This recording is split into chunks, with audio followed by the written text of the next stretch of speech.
12-годишният Стефан Бончев спечели световната купа по тенисна маса в Тунис.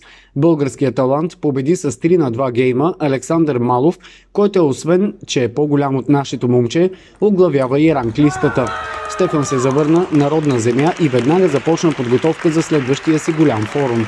Свързахме се с шампиона и неговия треньор Деян Георгиев. Бях много доволен, не знам, просто защото имаше там много камери, искаха да снимат и...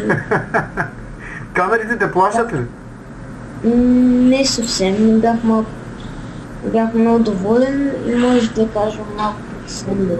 Стартирахме 2025 година с едно много силно участие в веригата световни купи от WTT и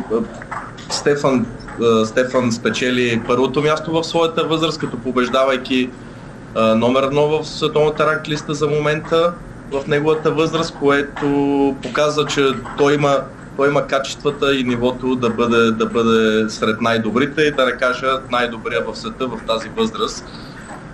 Също така мога да разкажа, че Стефчо октомври месец също завоюва още една световна купа в Прищина, Косово, в същата възраст до 13 години. Стана шампион на България до 13 години, преди 2 дена стана шампион на България до 15 години. Почнах като бях на 5 години.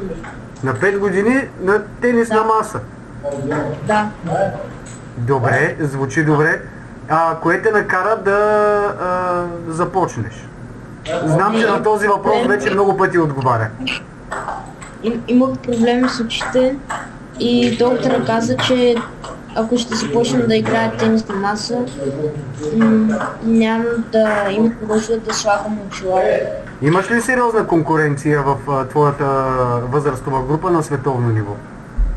Има доста конкуренция, да.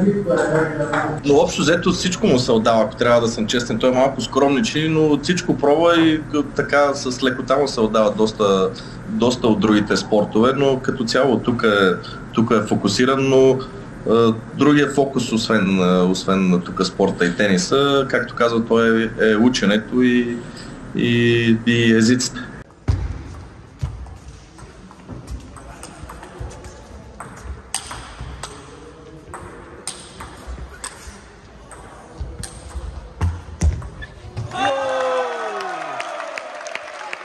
Нашия спорт е доста сложен, защото скоростта е много голяма на много късо разстояние.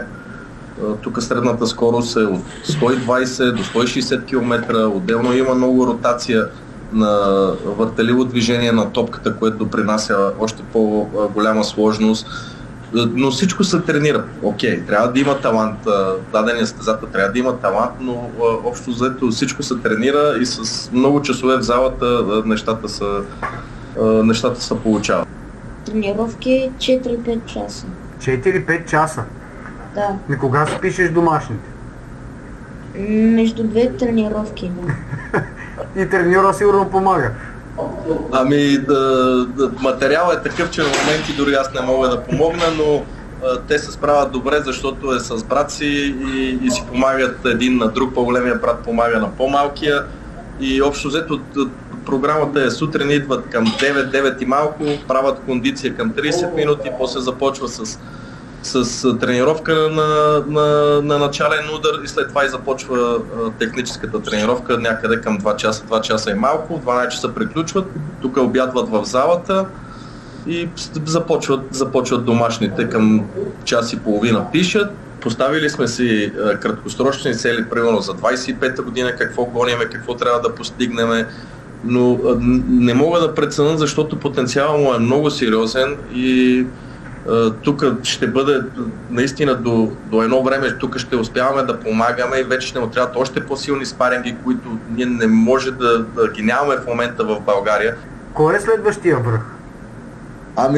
За сега сме поставили, гледаме максимално голямо участие на международни турнири от веригата световни купи, от веригата европейски купи, за да може Стефан да натрупа максимално добър ранкинг да направи защото има предстоящо след това европейско първенство в неговата възраст до 13 години, европейско първенство до 15 години и колкото си по-напред в ранглистата, нали, подреждането ти е по-добро и тогава шансовете ти са по-добри шансове имаш за добри резултати. Намираме се в национална спортна база Дианабад, тук е и националната зала по тенис на маса, така че тук сме събрани повечето хора и повечето национални състезатели в различните възрасти и е най-добре като обстановка и предвид добрите състезатели, които са около нас. Тевчо, я ми кажи, ти за какво мечтаеш?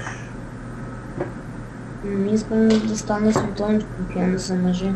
Младият шампион тренира със своя брат, който е по-голям, но Стефан сподели, че е по-добър от него.